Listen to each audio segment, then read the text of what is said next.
स्वागत है आपका हमारे YouTube चैनल पर। आज हम सोमवार व्रत की कथा सुनेंगे। एक बार किसी नगर में एक साहूकार रहता था। उसके घर में धन की कोई कमी नहीं थी, लेकिन उसके संतान न होने कारण वह बहुत दुखी था। संतान प्राप्ति के लिए वह हर सोमवार को व्रत रखता था। पूरी श्रद्धा के साथ शिव मंदिर जाकर भगवान शिव और माता पार्वती की पूजा करता था।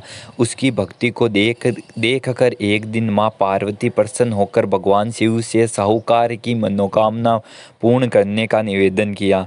माता पार्वती जी के आग्रह पर भगवान शिव ने कहा कि हे पार्वती, इस संसार में हर प्राणी उसको उसके कर्मों का फल मिलता है और जिसके भाग्य में जो हो उसे भोगना ही पड़ता है। लेकिन पार्वती जी ने साहूकार की भक्ति को देखकर उसकी मनोकामना पूर्ण करने की इच्छा व्यक्त की। माता पार्वती के आग्रह पर शिव जी ने साहूकार को पुत्र प्राप्ति का वरदान दिया लेकिन उन्होंने बताया कि यह बालक 12 वर्ष तक ही जीवित रहेगा। माता पार्वती और भगवान शिव की बातचीत को सुन रहा था साहूकार, इसलिए उसे ना तो इस बात की खुशी थी ना ही दुख था। वह पहले की भांति शिव की पूजा करता था। कुछ समय के बाद साहूकार की पत्नी ने एक पुत्र का जन्म दिया। जब वह बालक 11 वर्ष का हुआ तो उसे पढ़ने के लिए काशी भेज दिया गया। साहूकार ने पुत्र के मामा को बुलाकर बहुत सारा धन देते हुए कहा कि तुम इस बालक को काशी विद्या प्राप्ति के लिए ले जाओ। तुम लोग रास्ते में यज्ञ कराते जाना और ब्राह्मणों को भोजन दक्षिणा देते हुए जाना। मामा और भांजे इसी तरह यज्ञ कराते और ब्राह्मणों को दान दक्षिणा देते काशी नगरी निकल पड़े। इसी दौरान रात में एक नगर पड़ा जहाँ नगर के राजा की कन्या का विवाह था। लेकिन जिस राजकुमार से उसका विवाह होना था वह एक आंख से काना था। राजकुमार के पिता ने अपने पुत्र के काना होने की बात को छुपाने के लिए सोचा क्यों ने उसने साहूकार के पुत्र को दूल्हा बनाकर राजकुमारी से विवाह करा दूं। विवाह के बाद इसको धन देकर विदा कर दूंगा। राजकुमारी को अपने नगर ले जाऊंगा। लड़के को दूल्हे के वस्त्र पहना कर राजकुमारी से विवाह करा दिया गया।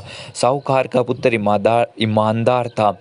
उसे यह बात सही नहीं लगी, इसलिए उसे अवसर पाकर राजकुमारी के दुपट्टे पर लिखा कि तुम्हारा विवाह तो मेरे साथ हुआ है, लेकिन जिस राजकुमार के साथ तुम्हें भेजा जाएगा वह एक आंख से काना है। मैं तो काशी पढ़ने जा रहा हूँ। जब राजकुमारी ने चुन्नी पर लिखी बात पढ़ी तो उसने अपने माता पिता को बताई ये बात। राजा ने अपनी पुत्री को विदा नहीं किया, फिर बारात वापस चली गई। दूसरी ओर साहूकार का लड़का और उसका मामा काशी पहुँचे और वहाँ जाकर उन्होंने यज्ञ किया। जिस दिन लड़का 12 वर्ष का हो गया उस दिन भी यज्ञ का आयोजन था। लड़के ने अपने मामा से कहा कि मेरी तबीयत कुछ ठीक नहीं है। मामा ने कहा कि तुम अंदर जाकर आराम कर लो। शिवजी के वरदान अनुसार कुछ ही देर में उस बालक के प्राण निकल गए। मृत भांजे को देखकर उसके मामा ने विलाप करना शुरू कर दिया। संयोगवश उसी समय शिव और पार्वती माता उधर से जा रहे थे। पार्वती माता ने भोलेनाथ से कहा, स्वामी, मुझे इसके रोने का स्वर सहन नहीं हो रहा है। आप इस व्यक्ति के कष्ट को अवश्य दूर करें। जब शिवजी मृत बालक के समीप गए तो वह बोले कि यह उसी साहूकार का पुत्र है जिसे मैंने 12 वर्ष का वरदान दिया था।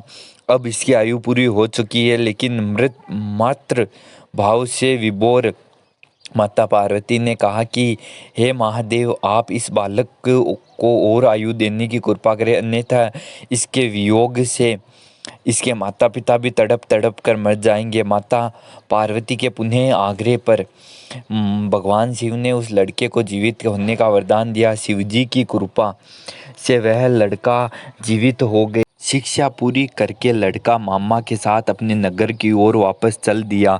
दोनों चलते चलते हुए उसी नगर में पहुँचे जहाँ उसका विवाह हुआ था।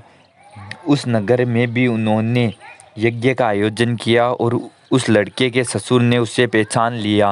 महल में ले जाकर उसकी खातिरदारी की और अपनी पुत्री को विदा किया।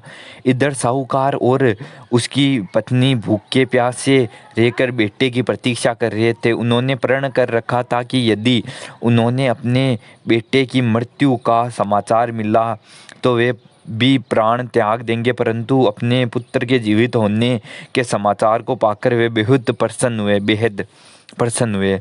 उसी रात भगवान शिव ने साहूकार के सपने में आकर कहा कि हे श्रेष्ठ, मैंने तेरे सोमवार के व्रत करने तथा व्रत कथा सुनने से प्रसन्न होकर तेरे पुत्र की लंबी आयु प्रदान की। इसी प्रकार जो कोई भक्त सोमवार को व्रत करता है या कथा सुनता है और पढ़ता है, उसके सभी प्रकार के दुख दूर हो जाते हैं और सभी मनोकामनाएं पूर्ण होती है। हर हर